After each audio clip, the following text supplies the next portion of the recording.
Hey there! Happy Wednesday night. Welcome to Deep in the Plus. I'm your host, Rob Whiteside. Thank you, as always, for being with us. We appreciate you. Thanks for being here. If you have not already, got to get the business out of the way first. Please subscribe to WDWNT TV during this show and also hit like so it helps people to find us. Tonight, we have quite a review for you with my good friend, Alicia. How are you? Hi everyone. Hi Rob. Thank you for coming on tonight. You know what, Alicia? I think we've talked about this many times, but I made you watch Computer Wore Tennis Shoes, and you kind of hated it. Hated it. Yeah. So I was like, okay, well, this is one that you were saying from the beginning that you wanted to do, and it's National Treasure. And you were like, oh, that's my favorite movie. Literally haven't heard of that from anyone ever. Like, you know, hey, name your, like, shoot off your top 5 favorite movies. National Treasure. No one, like, I've never heard anybody say that. Not that I didn't enjoy watching it, but you know, when it comes to National Treasure, tell me what your infatuation or what your motivation was for liking this movie. Okay, so first off, I didn't realize that this came out so long ago. Almost 20 years. So I was 8 the first time that I watched it. I remember going to the movie theater with my Ouch, by dad the to way. watch it. Ouch. Yeah, sorry. I always have to sneak it in and show off my age to you, Rob. So I remember like seeing it in the theater with my dad, and my dad has always been someone who is big into like conspiracy theories and treasure hunting. Like he does treasure hunting on his own as like a hobby. And we're big into like, you know, ghosts and government stuff. And I think this movie just kind of scratched all of those itches. And like, I mean, even at 8, I was like always like, you know, kind of infatuated with that and romanticized kind of like the hunt. And so I think it just kind of it helped, you know, my dad and I bond. We both loved it, and I think, you know, that did something. And then I think the movie itself is good, and fun and interesting, and I think it's great. I So, watch it like at least twice a year. wow. Okay, Yeah. so this is like you to you as Nightmare is to me. That's awesome. So Yeah. let me ask you this. Based on the information you've just given me, I'm assuming your dad owns a metal detector. Yes. Several. Bingo. Nailed it. Several. I knew it. That he's the guy that's Yeah. walking down the beach with the metal detector. So it's really funny. I hope that he's not watching this. But the last time that he went treasure hunting, he didn't find anything, and my mom felt really bad, so she took like a coin out of her pocket, like threw it on the sand, and so that way he would like run over something, like find it. And so he was like, "I found a quarter at least," and yeah, my mom was like, "Yeah, you found one. Good job." But no, like he's like looked into like pulling permits and stuff to go and like do some hunting around like St. Augustine, and he like has been following the conspiracy of like this one. So like this is like a family thing. So National Treasure fits all of those boxes. That's absolutely awesome. I love that, especially because he went out trying to find a quarter with something that probably cost him hundreds of dollars. I Oh love yeah. that. Oh So, yeah. thank you to everybody's in the chat. I see Ronald, Joe, Caleb, Adam, Stephen, uh, Izzo, and also Ronald. Did I say that one? But also Dawn. And Dawn mentioned who doesn't love Nicolas Cage. And what's funny to me about that is the movie that he just did. This one, this massive, the Oh, that unbearable one. weight of massive talent. Did you watch this movie, Alicia? No, I didn't realize. So Neil Patrick and then Pedro Pascal's in it too. I watch it because that seems like a stacked cast. Yeah, and Tiffany Haddish is in it too. No, Yeah. it's good. I'm gonna go ahead and out on a Okay. limb and say that. That's not what we're here to review tonight. We're gonna talk about National Treasure, but I feel like you can't really talk about Nicolas Cage without like you know the fact that he's become such an icon. There were a lot of movies where it's like every movie had Nicolas Cage in it. It was like The Mhm. Rock and Air, Con Air, and all of those Yeah. movies that all kind of came out at the same time that I loved. And so the Mhm. fact that they got him for National Treasure for this Disney thing, I was like, that's kind of awesome. And then he kind of went through like Face Off and some weird things down the road that weren't all that Mhm. great. And so then you know, I feel like this movie kind of put him back there. Like I think that Okay. yeah. But it was like, as soon as I saw the trailer for that, I was like, I am going to watch that movie. That's going to be awesome. So it was very interesting. If you haven't seen it, go see that. But that's not what we're gonna talk about today. Go If ahead. we're gonna shout out Nick Cage, I have to shout out Willy's Wonderland. He played a mute janitor. He like literally didn't speak a word in the whole movie. Incredible. It's a horror movie. It's very Five Nights at Freddy's. But he did awesome for not having like a single line in the movie and being a main character. Dude is cool. So Yeah. there you go. So National Treasure, and one of the things that kind of like tipped my interest about National Treasure is that they decided to do a Disney Plus series. Did you watch the series? I'm not done with it, but I've Okay. watched I think half of it. Okay, well, no spoilers on that one. But I find funny is that Disney divides up on Disney Plus all of their what they call collections. And so when you go Hmm. onto Disney Plus and you see, oh, there's there's the Disney Channel collection, there's the Disney Parks collection, and oh, look, there's the National Treasure collection. It's a collection. They've decided that 3 movies equals a collection, or 2 movies in a Well, series equals a collection.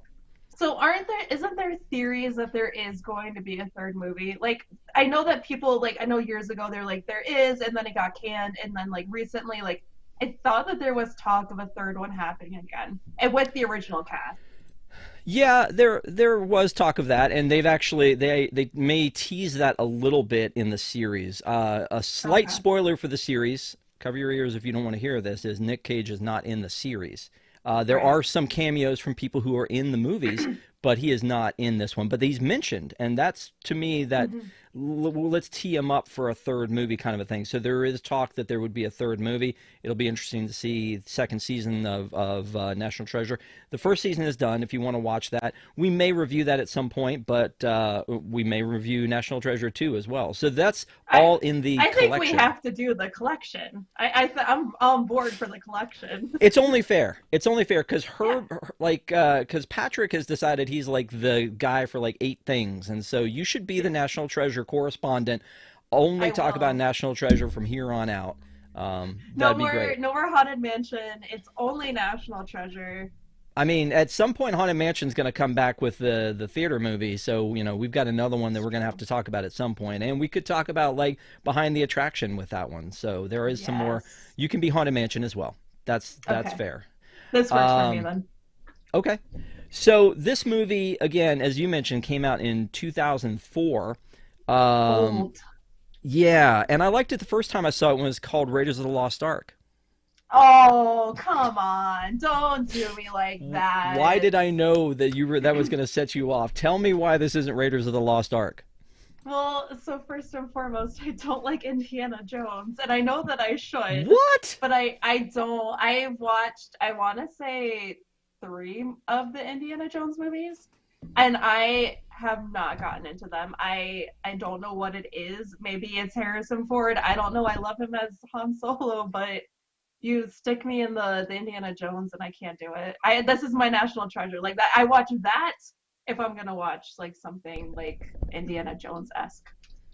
Okay, well, that's weird to me because I feel like if you like this movie, I mean, that was one of the things like that mystery. I think is Yeah. really well done, and so this movie is almost 19 years old, which is crazy to think of too. Hmm. So in November of 2024, it will have its 20-year anniversary. So, and we always kind of talk about if they hold up. I think it's too soon to say does it hold up. But when we get to the end and we kind of review, we'll talk about that. So I feel like Indiana Jones walked so this could run. Or I will also, give you that. yeah, okay. Thank Yeah. you. I appreciate you giving me that. You're welcome. Um, this is a Jerry Bruckheimer joint too. He was like the, Yeah. never fail kind of a guy. So anything that he produced was something that was going to blow up and be awesome. So, And um, this did well when it released, so yep. Um, so this one, you know what? Again, I find it to be a fun movie. It starts out with this kind of like, he's young, he's snooping around the attic. Christopher Plummer scares the heck out of him, which again, it's good to see, Mr. Sound of Music himself there. which is a movie we're going to review later. But he, they turns around and he's like standing right there, and he's like, "Oh, you shouldn't be doing this and sneaking around." But I guess you're old enough. I could tell you the story. So he tells him this story about this, this secret treasure that was too big for anyone, and so it's been hidden by the Knights Templar, which became the Freemasons. Before the show started, though, you told me that you did a deep dive, like a deep, deep dive into Knights Templar and the Freemasons. Would you like to present your report to the class? I would love to present my report to the class. So I mean, like I said, like my dad like is into history and so and conspiracy theories, which wants to say, the Knights, not necessarily Knights Templar, is a conspiracy theory. They were around, but the treasure portion of it, obviously, conspiracy theory. And so I grew up watching kind of like treasure hunting shows that mentioned all this. So, first and foremost, Knights Templar are real. Freemasons are real. The Knights of the First Crusade, which the Knights Templar kind of became a part of, was around in like the late like thousands. So like 19 or like almost like 2000, like 80, I guess it would be. And they were originally just bankers, and then military guys, and then they got endorsed by the Pope later on. That's when they started getting bigger and kind of gaining more followers and more money, so they were able to have like these like really large ship fleets. And then that lasted until around the 12th century, and then they were arrested or burned at the stake and executed. Sad part of history there, just like the witches. Then kind of later on, the Catholic Church said, oh, sorry, the persecution was our bad. They shouldn't have died. Then around the 18th century is when the Freemasons kind of revived their traditions and their symbols. So the Freemasons kind of became out of the Knights Templar. In the movie, it kind of makes it seem like they were, like kind of separate, but they were both kind of very involved around each other. The thing with the Knights Templar and conspiracy theories today is that they think that they had the Ark of the Covenant or the Holy Grail when they were, doing the Holy Wars and able to get these items out with all their ship fleets that they had, and that they kind of hid these pieces around the globe, and like to this day there are people who are searching for them. And I think that that's kind of where this idea of this treasure came from, was that they were able, to smuggle this big treasure out and hide it, but just in real life it's, people are looking for the Ark of the Covenant and stuff. There's a really good show called the Curse of Oak Island, which they're like actively searching for it, and they like reference this all the time, and they're always referencing back the history and the knights and stuff. So yeah, I did really enjoy this the first time I saw it, when it was called the DaVinci Code. It's also very DaVinci Code, yes. I know that Dawn also mentioned Dan Brown in the chat here, but I had that locked and loaded because I was watching this and it's the same kind of thing. And you know who was in the DaVinci Code? Tom Hanks. Oh. Come on. Well, there you go. There you have it. There you go. America's sweetheart, Tom Hanks. Here's what I do appreciate a lot about this movie is the fact that they use like things that we see every day, like all the stuff they do in the DaVinci Code and all the stuff they do in Indiana Jones. Indiana Jones stuff's in the past, the DaVinci Code stuff's in Europe. This is stuff that's happening like right here. Like, so the fact that they weave in things like the whole like $1 bill and the all-seeing eye and the unfinished pyramid and all that kind of stuff. Yeah. It's like, oh my gosh, is that why those things are there? I didn't know why those things were there. That must be why those things are there. The guy who wrote this must have actually known. Right. It's one of those where you're just like, oh, it could happen. It's like that could be a thing. Yeah. So when they get to the point, so basically what happens is they go to the Arctic to find Charlotte. And so over time, Benjamin Gates, who is Benjamin Franklin Gates, as adorable as that is, he goes in all in after his grandfather knights him. He goes all in, and this is his life's work. But his dad has decided to like step aside and have a normal life. He hung up the metal detector, and he says, "No, thank you, I'm not doing this." And he tries to have a normal life, whereas Ben gets obsessed and brings his friend Riley in, and then he meets up with a guy who's going to finance him, who then will later go and be headed in Game of Thrones. I know. Ned Stark we love, Ian we hate. Yes. But when you're going in here and you're looking at like how it's all put together, and the fact that he gets this little slip of paper from his grandfather that says the secret lies with Charlotte, and then he's like, he figures out that Charlotte is a ship and that it's buried in the Arctic, and he goes and he unburies it. At that point, I'm like, you found treasure. Like, that's treasure. That's the treasure right there that they blow up. But yeah. That's what I'm talking about. Like, you're like, oh, we found this thing. We could stop right here in the movie. We could stop right here. You just uncovered this treasure that has been frozen in pristine condition, more pristine than Steve Rogers. And you just go in and you mess up everything. You rip the hand off of the barrel and you just blow the thing up. And I'm just like, what are we doing? Like, we're in for a ride, man. That's just the tip of the iceberg. That's how they get you in. And that's, I mean, isn't that actually treasure hunting though? I mean, I mean, like I said, like I watch these shows and I watch these people who get, you know, the single pirate coin, and then they're like, we know that there's more. Like, it's not a, I mean, it's an obsession. It's an obsession. But a bird in the hand. Okay, so you've got the ship, and you know that you have the ship. Let's go get that money. Or you go in and you're like, okay, well, wait a minute. I think I found something. This really cool old pipe in this really nice box. Now I found something else. Treasure. It's pristine. It's pristine. Yeah. There's a little bit of a question mark there, but... And then, of course, what Ben does is he looks at it and goes, well, obviously I know what this is. Cut my finger, rub blood on it. This is how this works. Like, he already just knows that that's the thing you're supposed to do. And again, that kind of happens in DaVinci Code, too. He just knows, like, this is how these things work. The Fibonacci Code. I'm going to use my, like, you know, disbelief or whatever. Like, what is it? You suspend your disbelief, or however they say it. To be fair, you know, when he got the slip of paper, he was, you know, I want to say maybe 8. And then when you see him get the Charlotte, he's, I'm going to say maybe 30s.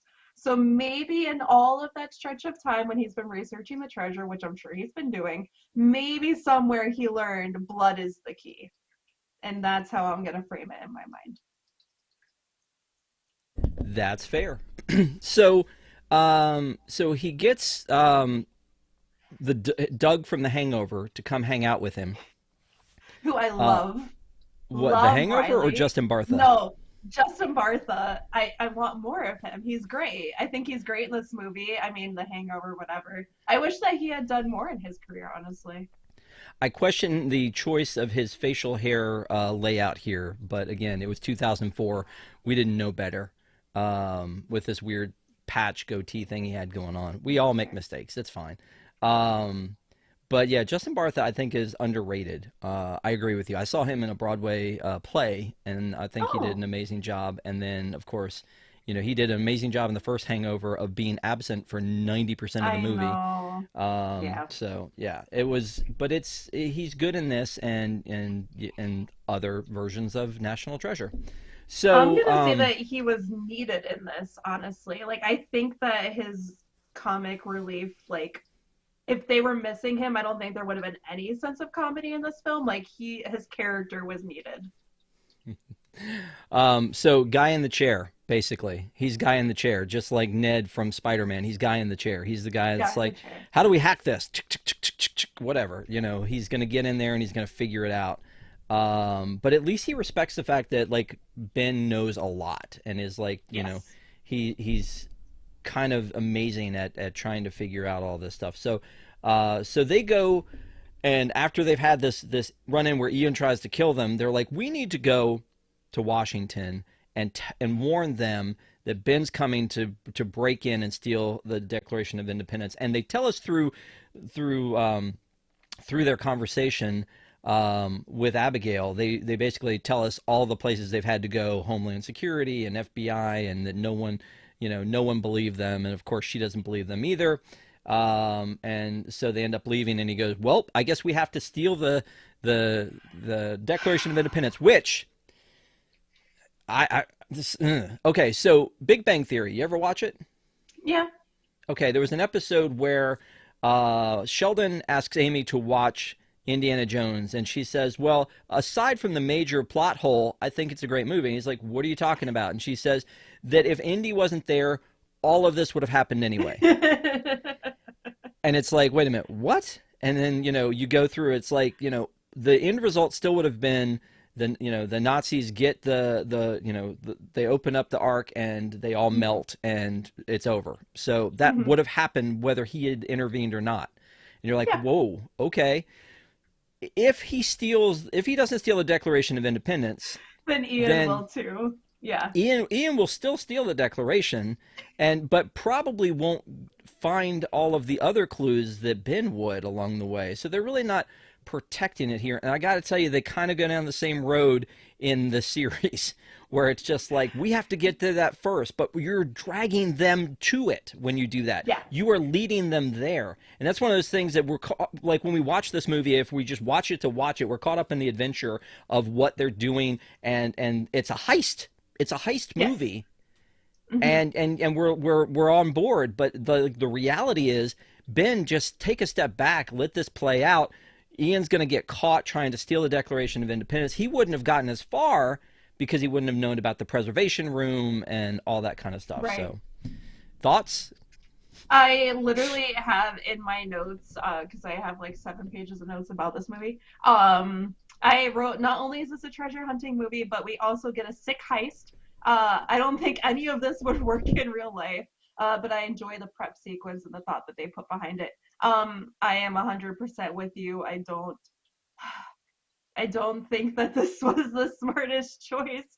If I knew someone was going to steal a Declaration, and I talked to the FBI and I talked to Homeland Security, I talked to the woman who like controls the freaking Declaration, and no one believes me, I'm just going to sit back and let it happen. Like, I'm not going to put myself in that line of fire and potentially go to prison, most definitely go to prison for stealing it, and also probably die. They're lucky that they didn't die. Yeah. Dawn says that's one of the dumbest things that Amy ever said in Big Bang Theory. So, sorry. But I mean, you do start to think about it. Like, yeah, maybe they wouldn't have. I don't know. Yeah. So, which leads me to this. All the research they did about how the Declaration of Independence goes down into this room and can be pulled down in, and has been this big case, and then they bring... Is that real? And because when I see this movie, I just assume it is. I just assume it is. Yeah. In all of my research, I didn't research anything about like the archives. I am pretty... Okay, so I've been to Washington, D.C., and I'm pretty sure that I've been and seen this, but I don't remember it. To the archives? But I mean, like, I do remember that, they do have them built into like that fancy thing to see them. So I imagine that they have to clean them, right? Or they have to clean the case at least. Kids sneeze. COVID's everywhere. You gotta clean it. It's gotta go somewhere. I mean, assuming it's hermetically sealed, which I assume with a document it would be, maybe? I don't know. Yeah. Then you've got to think that maybe they don't need to have this elaborate thing that drops down and does whatever. I mean, it's super elaborate the way that, he's explaining it. But again, when I look at it, I go, well, maybe this is real. Maybe it does, retract and go down this roller coaster track and come down into this large vault. Like, maybe? I don't know. But again, in my head, after watching that movie, I bought into the whole thing. So maybe it is, maybe it isn't. But I've never gone and looked it up because I just assume that's what it is. In my brain, this has been canon ever since. So I'm just like, this is how it works. They've rewritten history. Yeah. I will say that my favorite part about that whole sequence was when Riley was standing there with the video camera with the light shining on like the temperature. And I was like, that can't possibly work, right? Yeah, I mean, the part that bothers me about that is that people would have seen it. I mean, he thinks he's being all sly with it. But like the lady who's looking into the case at the time, while he's got the thing, we can see it, and she's looking right at it. She wouldn't see a green light flickering. I don't know. But again, that's as Dawn says, it's a suspension of disbelief. She's very active tonight. I'm assuming she's a fan of the movie, but we're here for it. Yeah, absolutely. So, again, I have very fond memories of this movie, and as I'm going back through and watching it, I didn't remember everything because I haven't watched it twice a year since 2004. But there were a lot of it, so it was kind of sort of a surprise to me. Actually, Mhm. having grown up outside of DC, it's neat to see like a lot of things that whether they actually were filmed in DC or not, there's a lot of Mhm. stuff that looks like it actually is. The metro station, the at least the B footage of the monument and things like that. So I have a super fun fact about a filming location, actually. I would love to hear your This super fun fact. this is later on in the movie, so it's not right now. So we'll get to it. But I'm gonna say the fact anyway because we're talking about. But when Nick Cage is running across Independence Hall in that sequence, like to go get the glasses, it was filmed at Knott's Berry Farm. They built a replica back in the 1960s, and so that's where they shot it. And I think that that's super cool, and also kind of theme park related. Yeah. So was all of the Freedom Hall stuff shot at Knott's Berry? I mean, because there was a lot of I it. think it was just the rooftop sections. And the rest, like interior and stuff, I think was probably shot on a soundstage or something. But the exterior, when he's up there and that guy is chasing him, uh, was all at Knott's Berry. So like stuff like this, where they're like looking out Yes, the yes, window and there's that that any exact. Yep. And he goes down to go and get the brick. Yeah. yeah. Yep. Yeah, so it is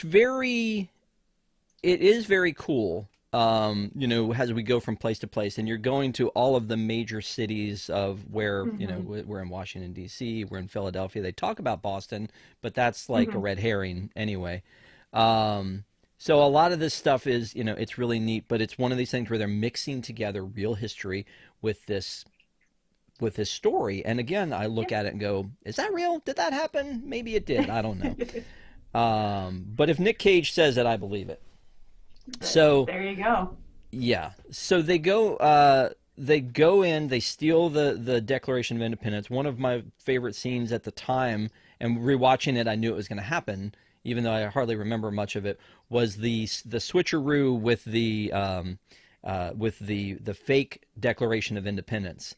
Like he's in the back of the van, and when I'm watching it now, I look at it and go, "Yeah, that's what he was doing. He was switching Hmm. it out, and he bought two of them. He ended up paying for the original and buying a second one because he thought he might need it." But even though I don't remember this part, I remember looking at this in through 2023 eyes and going, "You shouldn't pay with a credit card, dude. You just shouldn't." Yeah. Yeah, I don't know what he was thinking. How do you not? Okay, so it was $35, right? Because we see that price tag later on. Just bring $70 in cash.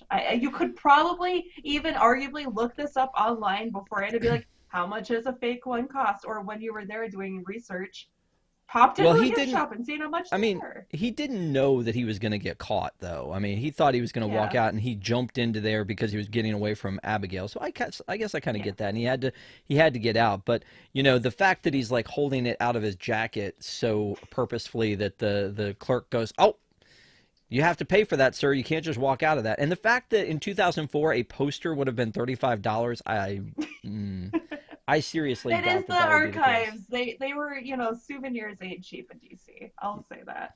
Yeah. Yeah. Um, so they get the Declaration of Independence and they're throwing it around like it's, a park map. And it's just like, what are you even doing here? Like you could get another one. And they go on the run and they go back to Dad's house. And it's the first time we see John Voight since his bad hair, where they Love. tried to make him look younger for some reason in the Yeah. original. And I'm so used to now them doing the de-aging, like the CGI Oh de-aging, yeah. that what they did with him there is they just made like him have more hair and it was feathered with a weird wig. Yeah. Um, but they go to his dad, and his dad really doesn't want to have anything to do with him, and he didn't want to go to Dad, but he has to get these silence Silence do love good.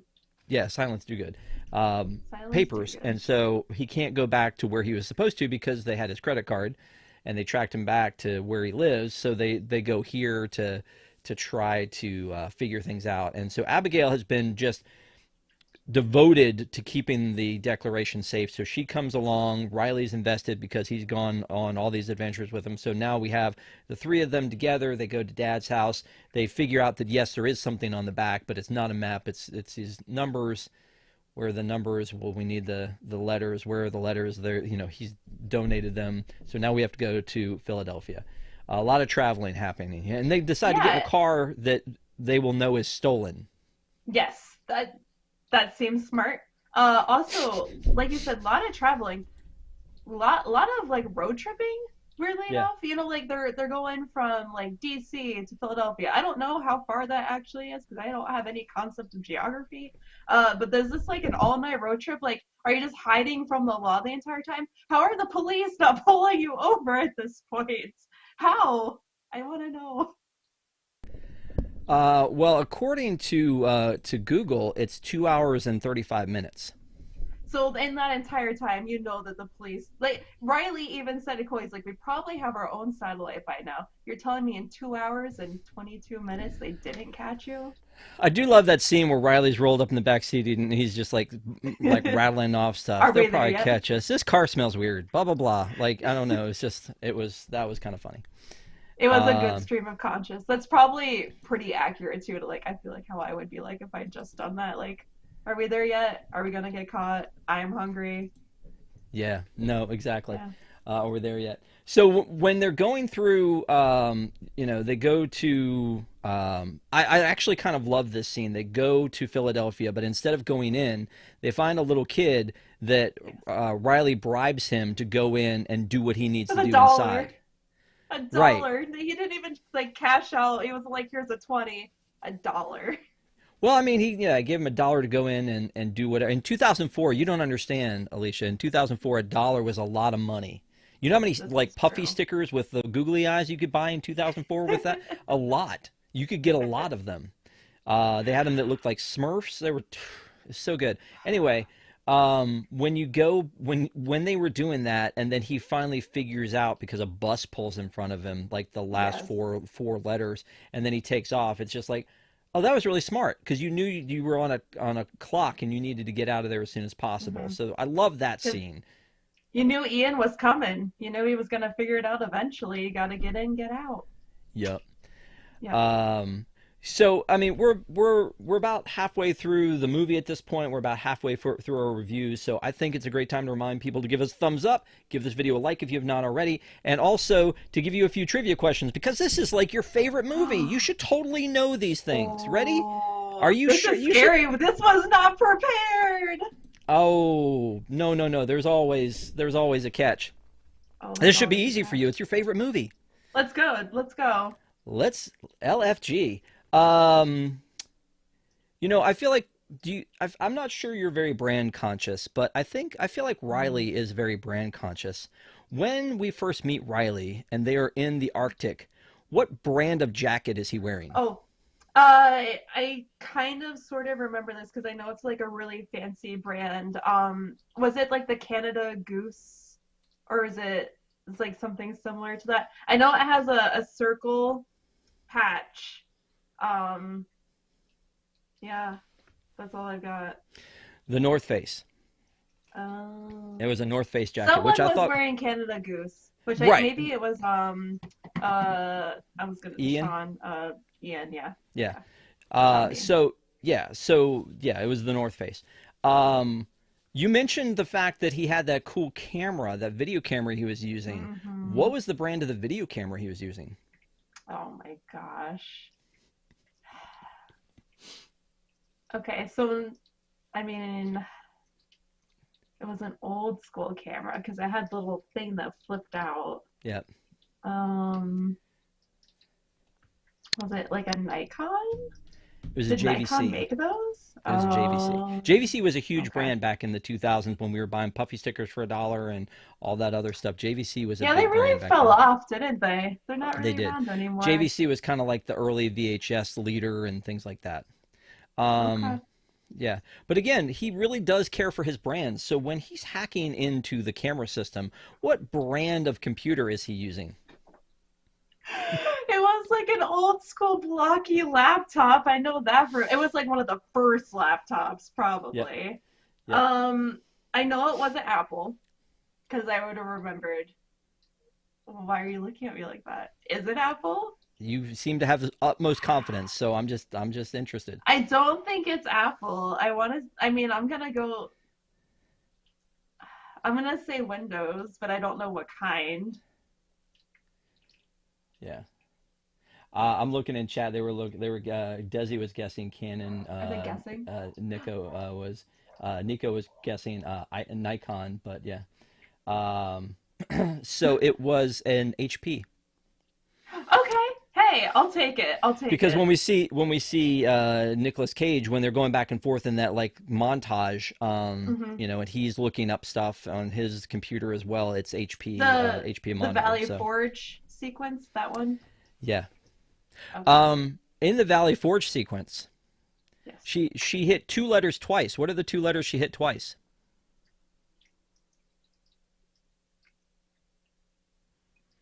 The E and the L. That's right. Well, you should have been able to puzzle that out though, right?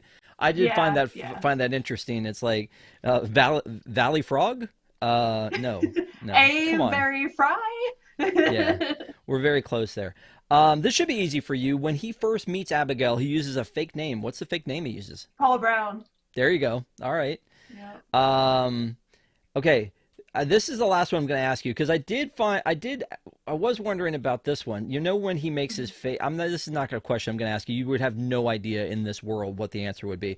But when he makes the fake custodial badge, I was going to ask you what was the name of the custodian he stole the badge from. It was M. Oh, Daniels.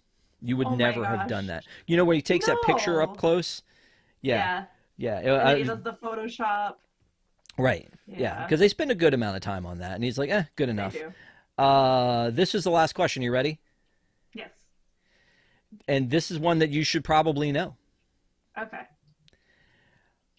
What time do they say the clock is set on the Freedom Hall clock on the back of the $100 bill? What time do they 222. say? 2:22. That is correct. You know what's so funny Which about that? also, Go ahead. I was, well, maybe our facts are the same, but that was an actual time on the $100 bill, and then it changed to like 10:45, like 10 or so years ago, with like no explanation from the government. 10:30. 10:30. Okay. Yeah. Yep. Yeah. So when they did the new $100 bills, they did Yeah. 10:30, and according to the sources that I saw online, no one knows why. Yeah. It's So like they just were like, nah, it's fine. No, we're 222. Maybe yeah. it's like too many people saw this movie and were like 222 means something, and we're like defacing government property. I kind Yeah. of hope that that's what it was. I'm looking. Ronald had guessed HP before we said it. So Oh, congratulations on that one, Ronald. And you so won, Ronald. there you go. So there's the trivia. Again, I feel like, there were a lot of little things that I picked out that I was like, nah, I'm Hmm. not gonna ask her that. So we're good. Because I was also gonna ask you when it opens up in the attic. When he's in the attic, they tell you what year it Hmm. is. Do you know what year it is? Oh, I thought it was the 70s, but I couldn't give you like an actual like numbered year. Yeah, it's Washington D.C. 1974. So it Okay. is the 70s. Yeah, but I was like, Yeah, you could tell from like the fashion and stuff, but I don't think I ever paid attention to that. I would the second movie, the intro for that one, I think is a little bit more easy to remember based on the events of that night. yep. This is just a random 70s evening. Um, so let's talk about the cast a little bit, right? So Harvey Yes. Keitel plays Peter Sadusky, which I Yes. feel like he's underused in this movie. We're talking about freaking Harvey Keitel. Okay.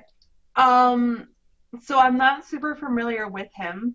I thought that he did great in this movie Hmm. personally, but maybe it's just because I'm not super familiar with him that he was underused. But I thought what he brought to the character was phenomenal.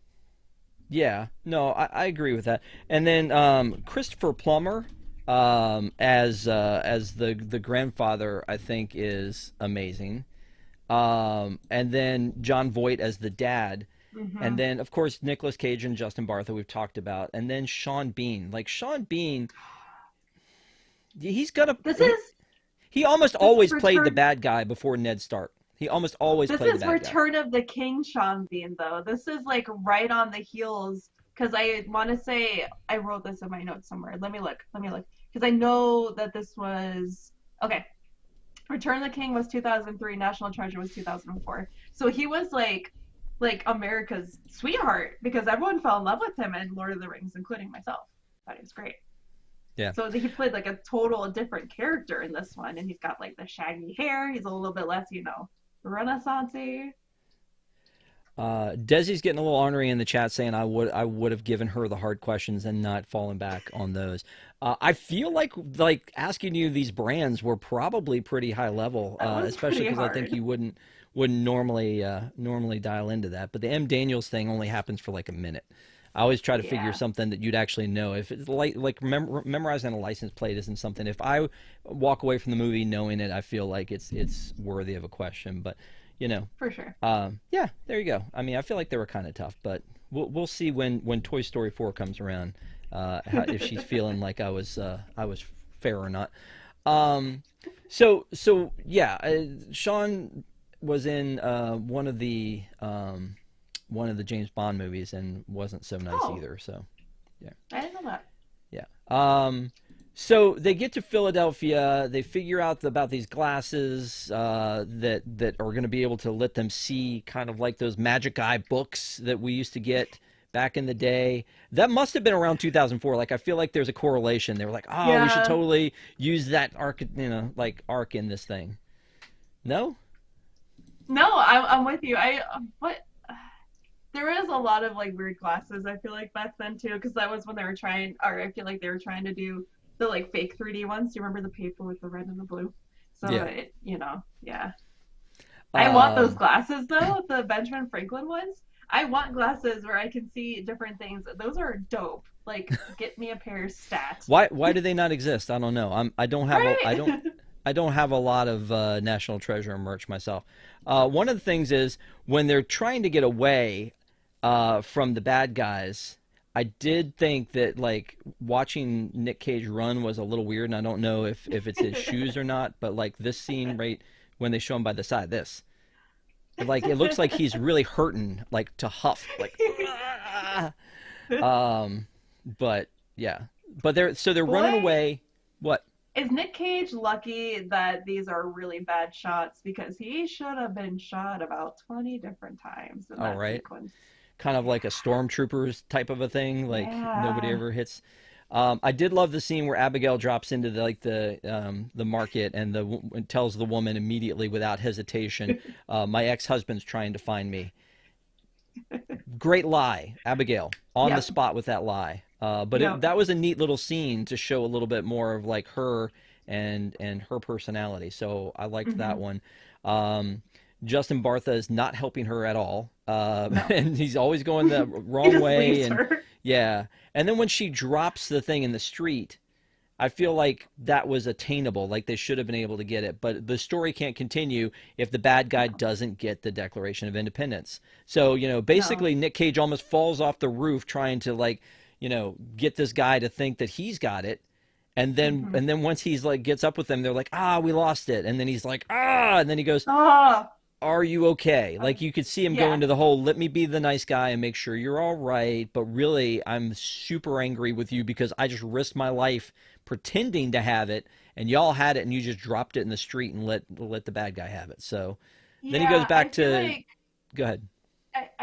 I would have been a lot angrier, I feel like, in that scenario than what he was. Like, you could see that moment of frustration, but I feel like I would have been like, why didn't we do everything that we could have done? Why didn't you almost die? Like, come on, guys, teamwork. Yeah. So they go and they're all going to meet back at the car, the stolen car, which the feds have already identified as his car, and Like a they day lock him later, up. they Yeah. figured it out.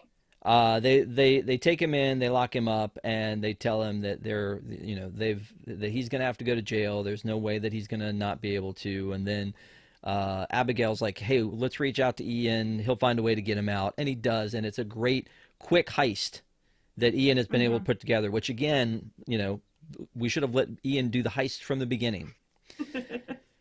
They get him free, so because they got to have Ben. Ben's the only way to Yeah, to figure this out. But also they tell him, he did hey, the he's got brain. these glasses. Yeah. Yeah. So they get him, and they all meet up at Wall Street and Broadway, so that they can go to Trinity Church and find the treasure. But they Love brought all they of brought that. Dad for leverage, just in case. Yes. He doesn't care for Dad too much, though. I mean, I feel like if someone's dangling your dad out as bait, like I hope, like even if you don't have the best relationship, I'm gonna hope that you want your dad to live. But I mean, they could have honestly though, they didn't need the dad. They could have just used Abigail. Like, I don't know.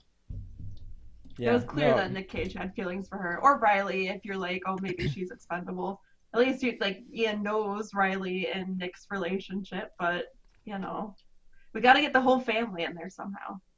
yeah, you're right.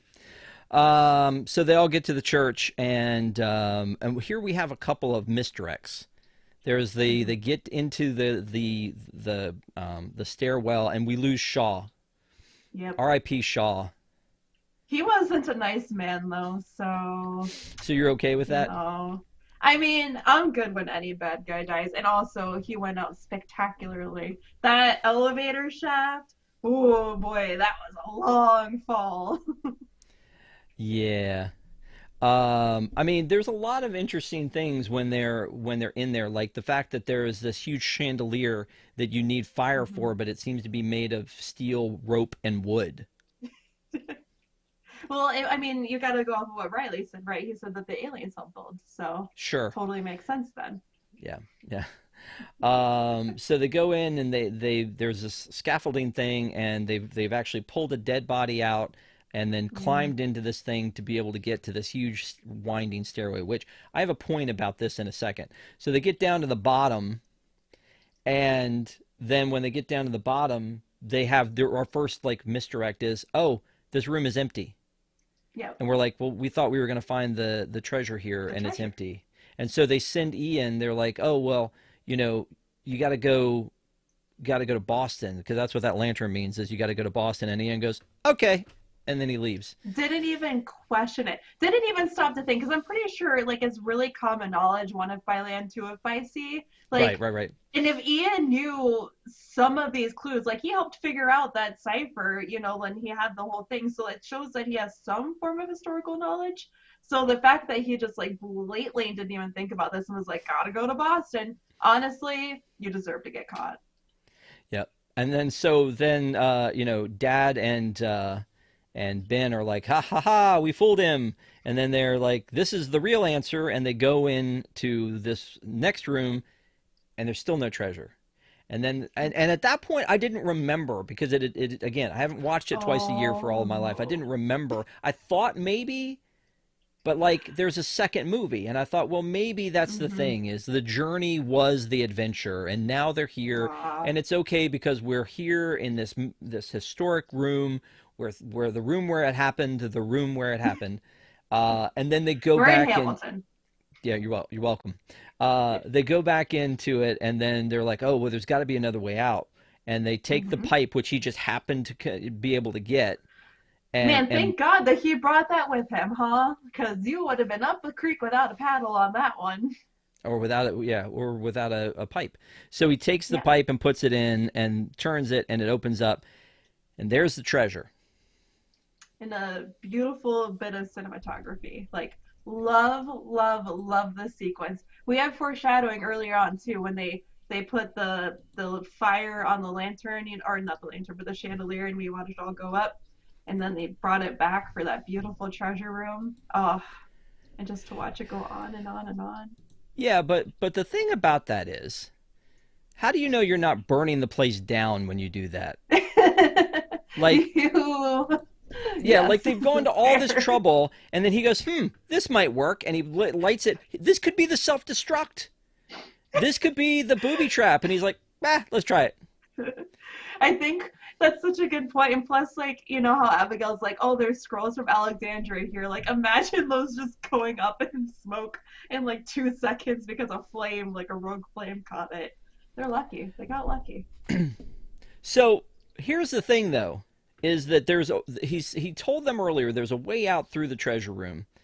And Hmm. so Riley sees it, and he's like gonna cry. He's like, oh, there's stairs. And so they Hmm. climb a flight of very safe stairs and punch through the wall. And I'm like, you couldn't have done that one? Like, you couldn't have gone that route before, I guess? I don't know if the Freemasons wanted you to die. Is that why they did it this way? I don't know. But it was just like, when they can go out so easily after going in, killed Shaw and, almost lost Abigail and Ben going in. You're just like, Yeah. really? You couldn't have just done that one? Yeah. But I guess, again, Well, to so Dawn's point earlier, it wouldn't have been as fun a movie. when it is fun of a movie, let's go into the Freemasons real quick, because they were also around. Let's bring back the history. So first off, if we're gonna go into it, the Freemasons actually stands for the Free and Accepted Masons. But they were around back in the Middle Ages too. They evolved from groups of stonemasons and people who built cathedrals. So they were builders. So that I think kind of is a good way to explain why this is so convoluted, and there's these stairs and there's all this stuff because they were builders, so it all makes sense. They built the Temple of Solomon, so I guess that's where I get the ringing back on. That's all I got for you. That's my knowledge. They're Well, that's a lot. builders. Yeah, that's a lot of knowledge. Um, so when they get all of this, then, they call Harvey Keitel, because that's what you do. Yes, And they're like, that's hey, what you do. man, so it's time to play. Let's make a deal. And they bring him in. They're like, hey, we don't want to go to prison. We don't want, we want everything to go back to, being in our favor, et cetera, et cetera. And so he's like, yeah, okay, whatever. And then we see he's got a Freemason ring on. And it's like, oh, Hmm. he was one of our boys all along. He's an anti-hero. He did it. I mean, he was kind of like, I don't know, you could see the twinkle in his eye when he was talking to Ben the whole time. Uh, Saw it coming. I love him though. I thought he did great in this movie. Yeah. So again, I'm a little surprised you haven't seen the series as much as, like, why weren't you like Bucket of Popcorn episode 1 when it came Uh, out last year? I was, and then I Oh, you got said you watched busy. half of it. I watched half of it, yeah, and then I got caught up with The Last of Us, which I Okay. feel like is an acceptable thing No, to you're say right. because The Last of Us is great. Yeah, you're right. So No, fair enough. Fair enough. once Um, I finish The Mandalorian, or like get caught up with The Mandalorian because I'm behind on that too, well, Disney I Plus plan on dropped going a back to National Treasure. But Disney Plus dropped a lot all at once because they dropped National They Treasure, did, Willow, and the Santa Clauses all at once. And I don't know what they yeah, were thinking with that much content. Usually you would want to spread that out with a network like this, but they just dropped a whole bunch of it all at once. And so I think it was a little bit hard to keep up with that and whatever else was going on. So yeah, yeah. I get it. And I Um, watched all the Santa Clauses somehow. I made it through all of that.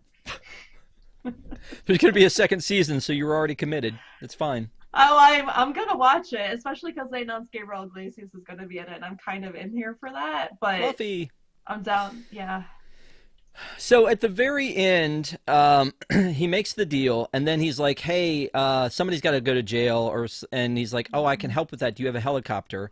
And they go and they catch Sean and his cronies breaking into, Cronies.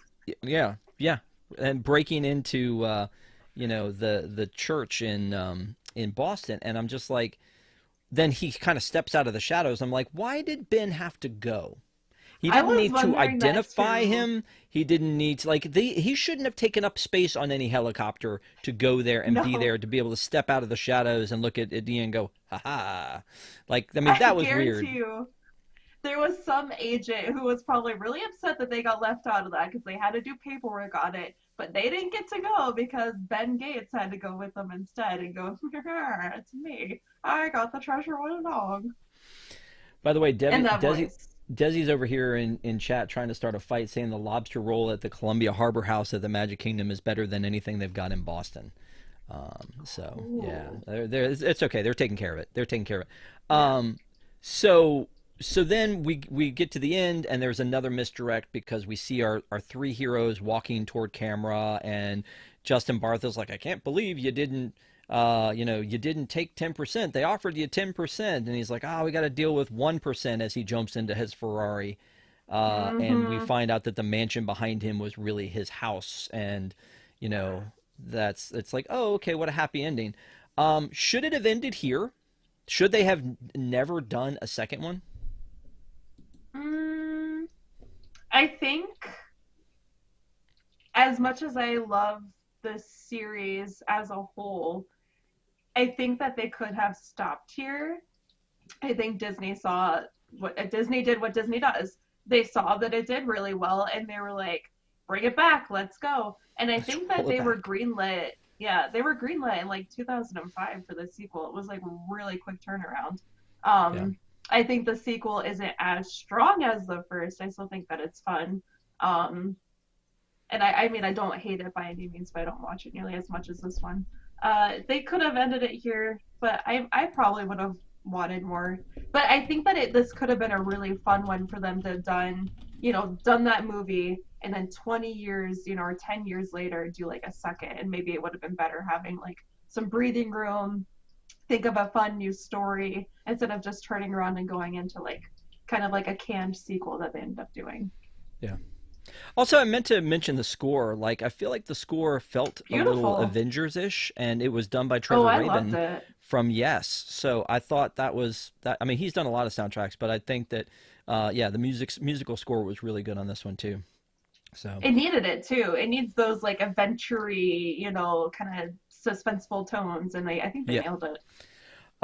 It'll be interesting to see if they do a 3. I feel like Indiana Jones, you said you didn't really care for Indiana Jones, which again, we're going to have to talk about that offline sometime. But but the 4th one was horrible. There's going to be a 5th one, Dial of Destiny, comes out. I don't despise the 4th one as much as most people do, but it wasn't good. And so the 3rd one was my movie. Like the Last Crusade was the one that I was like, this is awesome. So I'm hoping that the 3rd one here pays off. Like that they go in, they go, hey, you know what? We threw the 2nd one out because we wanted to grab a buck, but the 3rd one's going to have to be something special for us to get the gang back together. We'll see if that holds true. Good. Well, I think the issue that I had with the 2nd one was I think they wasted a lot of time on the relationship between Ben and Abigail. And in the 3rd one, I'm hoping that like enough time has gone by. I'm assuming it would be a time jump, that we wouldn't have to deal with all of that unnecessary conflict that didn't need to be there anyway. And get Riley a girlfriend, please. Let me ask you just the most random of questions. So there was another trilogy called Night at the Museum. Yeah. And I'm not saying they're the same. No. Not like this was the DaVinci Code and Indiana Jones. I'm not saying they're the same. But for some reason, Disney went, you know what? This needs to be animated. Let's just do it. Do you think they should do an animated National Treasure? No, I think Night at the Museum, it works well because it has a little bit more of a childlike quality to it.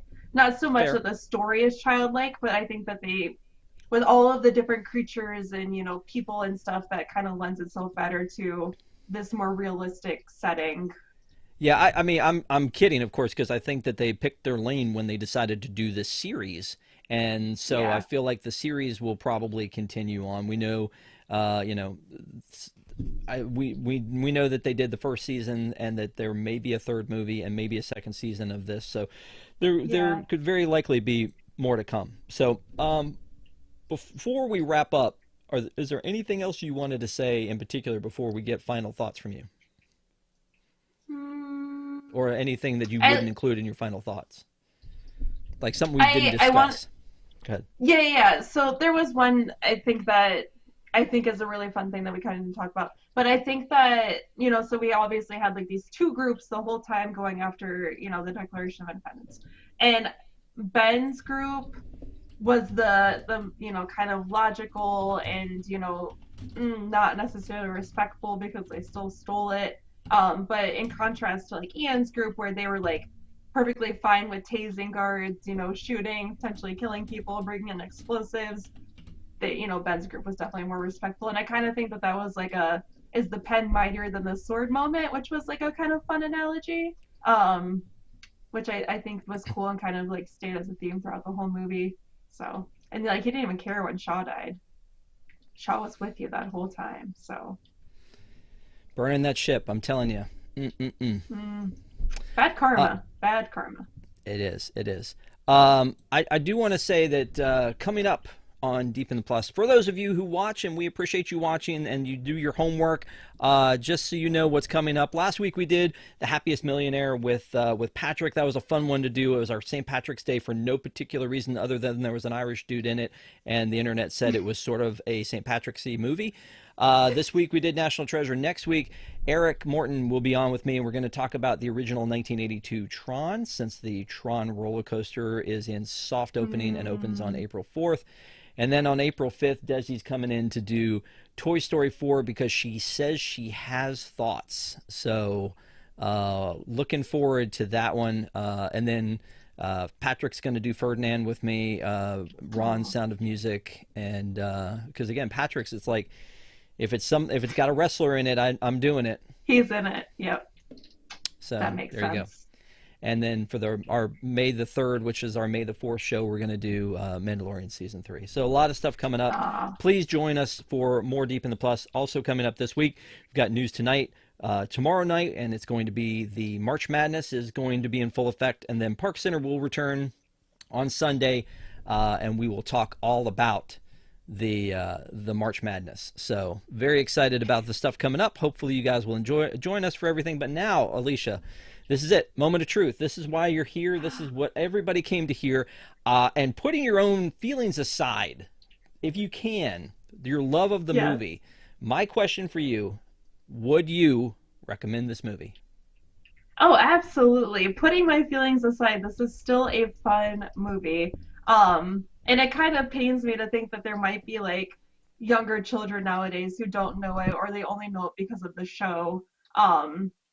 Because I think that this is like a really interesting movie that could get people interested in either history, maybe, like some of these groups were real. We've talked about it. Or, maybe they want to dive into the conspiracies and, figure all of that out. But I think it's a fun adventure. I think, it's got a little bit of the romance. I think that it's, got a great heist in it. Like, this movie, like, packed all of the action into it. And it kind of, was this before or after Pirates of the Caribbean? Do you remember, Rob? Or do you know? I think it might have been just before. Because if it was before or it was after, I think that this was kind of where they were setting the tone for, like, the action movies and, like, the kind of more adult live action movies that Disney could do. And I think that they did a great job with it. And this is kind of what you want to see in, like, a PG-13, Disney movie. I loved it. I will continue loving it. And I hope that other people watch it because of this episode. Yeah, and just for the record, Pirates was 2003, so it was the year before. So, yeah, they did a lot of that kind of stuff. So I would as well recommend this movie because this is one, quite honestly, I was really excited to see when I got Disneyplus. That's kind of why we started Deep in the Plus, was to say, hey, there's a lot of stuff on here that you're going to watch. You're going to watch Mandalorian. You're going to watch all of the new Marvel content, things like that. But we want to go in a little deeper into it and kind of point out some stuff that maybe you had forgotten about, or maybe some things that maybe you wouldn't be your first choice. And so I was excited this was going to be on. I was excited for when they announced the new series, and I've watched the new series, and we'll talk about that at another time. But I think this one stands well on its own. I think it wraps up with a nice bow on it, that it didn't necessarily have to have a second one, as we talked about. So it's not one like you have to go in for all of it if you're going in. You can just go in and watch this one. It's a really quick 2 hours and 10-minute movie. So I mean, I couldn't recommend it enough. I think this is great. But let us know in the comments below what you think about this movie and what it might mean to you, or if you if you loved it or if you didn't like it. But again, it's very similar to a lot of other adventure movies, but the fact that it happens in the US with American history is great, but also I think it taints my expectations of the actual history, and so I'm not really sure all the time what's real and what's not. So, and Alicia, thank you so much for picking it and for coming on and talking about it. And I can't wait to do the sequel and the series. We're gonna do the collection. We're gonna do the collection, absolutely. And again, I'm sure we'll have to have you on when we finally talk about the Haunted Mansion, when that one comes out of the theaters and in, since you and I did that first review of the Haunted Mansion. So, which absolutely. I think everyone on staff is jealous as much as everybody loves the the movies about the attractions. Honestly, it was a great review. So if you guys haven't seen it, go back and watch it. Thank you guys again for being here. We appreciate you being here to watch Deep in the Plus each and every week. So hopefully we'll see you next week. Have a great one. Take care.